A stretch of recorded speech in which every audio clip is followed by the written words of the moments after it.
اللهم صل على محمد হে আল্লাহ, মুহাম্মদ সাল্লাল্লাহু আলাইহি ওয়াসাল্লাম এর উপর রহমত বর্ষণ করুন وعلى آل محمد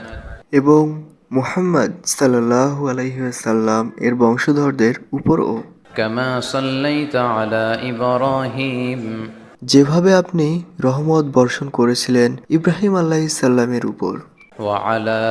آل إبراهيم এবং ইব্রাহিম আলাইহিস সালাম এর বংশধরদের উপরও إنك حميد مجيد নিশ্চয়ই আপনি অতি প্রশংসিত এবং অত্যন্ত মর্যাদাবান। اللهم بارك على محمد হে আল্লাহ, মুহাম্মদ সাল্লাল্লাহু আলাইহি ওয়াসাল্লাম এর উপর বরকত নাজিল করুন وعلى آل محمد এবং মুহাম্মদ সাল্লাল্লাহু আলাইহি ওয়াসাল্লাম এর বংশধরদের উপরও كما باركت على إبراهيم যেভাবে আপনি বরকত নাজিল করেছিলেন ইব্রাহিম আলাইহিস সালাম এর উপর وعلى آل إبراهيم এবং ইব্রাহিম আলাইহিস সালাম এর বংশধরদের উপর إنك حميد مجيد নিশ্চয়ই আপনি অতি প্রশংসিত এবং অত্যন্ত মর্যাদাবান।